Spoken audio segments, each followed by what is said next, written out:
All right, well, you guys know how I feel about Aussie wine. You know, I've been to Australia twice, and the mates there, a lot of fun to party with. We've had Matt Lane in a couple times to do dinners with us, and he is, a fun guy to drink with, and incredibly knowledgeable about the subject of Australian wine, and of course, the motherland Penfolds, the mother company. And this is a company that has worldwide demand. They really have established themselves all over the world, and a huge demand today in Asia for these wines. You know, we get people emailing us. They want to buy 50, 100 cases of 389 and 407. Man, the demand for those wines in Asia is just incredible. Well, hey, I just heard they're sold out in New York. So the demand for those wines is great in this country. And, you know, there's a reason why they're great wines. Everything in this lineup is worthy of being in my store. So we started out with a little Chardonnay, something that's not very popular from Australia, but they do make some great Chardonnay in Australia. And this Tambarumba, just like to say that name, some really funny names also associated with Australian wines. And this is their bin 311. Some of the bin numbers more confusing than I guess trying to help people sort out what these wines are. But this is a new wine from Penfolds, very clean and focused, with some lovely lemon curd, green apple fruit, hints of white flowers. Really bright and high-toned, almost Chablis-like on the palate here, and a really nice, decently priced Australian Chardonnay, 1925. If you like crisp whites, this wine is for you.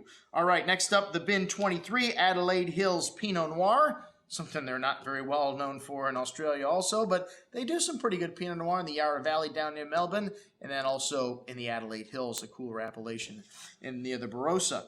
This is an offshoot of the Cellar Reserve. It's made at McGill Estate, which is where the Penfolds, original Penfolds winery is, and they have their world-class restaurant there. Fabulous. I recommend it to you if you go to this part of the world. You must stop there. The best food that I had while I was there, my last trip. All right, nice fresh red raspberry-like fruit, some nice dried floral nuance, some nice exotic spice here, really nice bright black raspberry fruit showing on the tongue with some nice spice and floral notes on the finish. Really nice little Pinot Noir here for 20 bucks.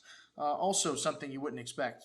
But then the bin 28 Kalimna. This is what Australia is known for. Shiraz, baby. And bin 28, one of my favorite little value labels from Penfolds in the $20 price range. Some lovely black plum and black cherry jam-like fruit here. Brown spice and violet floral nuance. Some lovely sweet plum and dark cherry fruit on the tongue. Smooth tannins, lovely ripeness. But one of the things that Penfolds is known for is being balanced. These are not like some of the critter wines coming from Australia. Over the top, jammy, and no structure, no back end, no acidity. This wine had a really nice finish, an excellent Shiraz. And then one of my favorite wines in the lineup, the Saint Henri Shiraz. This was created by the great Max Schubert around the same time he created Grange in the late 50s.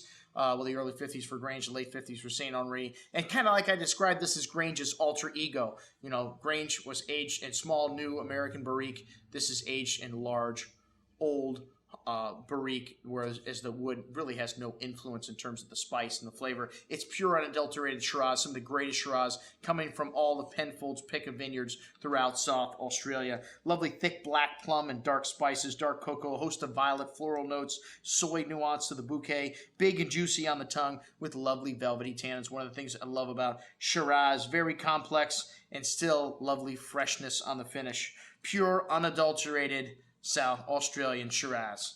All right, and then we had the RWT. This was created by the great John Duvall, and this is also, was made as a blend of the greatest Shiraz from South Australia, but it's been a Barossa wine, I think, the last couple years. And, man, this is the best value in the lineup. This wine, similar in quality to Grange, but, half the price, even though the price is doubled on this, man. We have old vintages RWT for half of the price of the new release, which is $149. Penfolds went to global pricing a year ago, and, man, it's really hurt our sales in this country. But as I mentioned before, there is a huge worldwide demand for these products. They have just shifted some of the allocation to other parts of the world where this wine's been $150 for 10 years.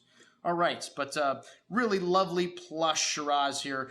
Ripe forward. This is one of the most over-the-top styles that Penfolds does, the RWT. New French oak, so a little bit more refined with the spice and the nuance there, but really big with layers of spice on the finish. Most excellent juice. And then the 2005 Grange. Hey, I'm going to let you guys in on a little secret, okay?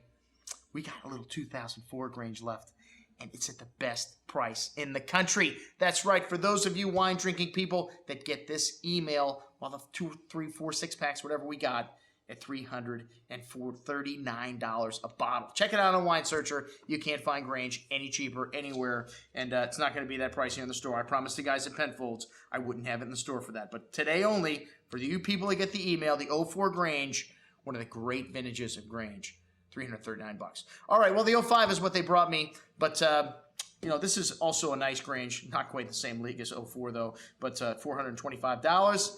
That's what the 05 is going to cost you. That is the regular price every day of Grange here at the Wine Watch. Still a nice price compared to what you find out there. This wine's $500 in most parts of the world. Okay, well, the Grandfather's Port, probably my favorite wine in the lineup. I love sweet wines, and man, this wine is exotic. Lovely walnuts, caramel, dates, figs, cinnamon, orange peel nuance. And, most people don't know the Australians started making fortified wines because they had to fortify them to ship them off to their customers in England in order for them to get there. Great stuff from Penfolds yesterday. Thank you, Mr. Lane, for stopping by. I'm your host, Andrew Lampasone, signing off for the Wine Watch, saying remember, always drink the good stuff first.